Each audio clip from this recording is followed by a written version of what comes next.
Welcome to the studio, Jen Rosner. Thank you. It's an honor to be here. So what was it like growing up, Jen, in a Jewish household? Yeah, great place to start. So my parents are both Jewish. All of my grandparents are Jewish. My parents were both raised in the Jewish community in Los Angeles. My dad was raised in the conservative Jewish movement, if that means something to listeners. My mom was raised in the Reform Jewish movement.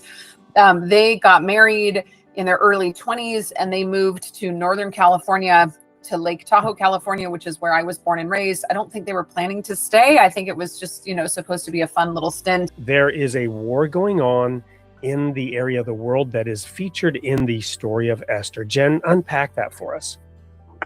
Yeah, so recently the Jewish community worldwide celebrated the holiday of Purim, which is remembering and living out the story that is told in the book of Esther. It takes place in ancient Persia, which is modern day Iran. And it tells the story of God's kind of work on behalf of his people, the Jewish people, to save the Jewish people from a tyrant who was very high up in the government named Haman.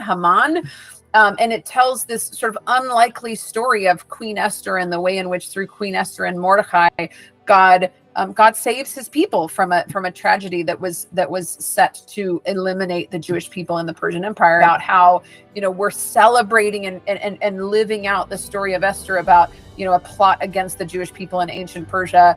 And we're watching in real time the news where, the Ayatollah who was kind of like a modern Haman and wanted to eliminate the state of Israel was sort of taken out, as I said, just days before Purim.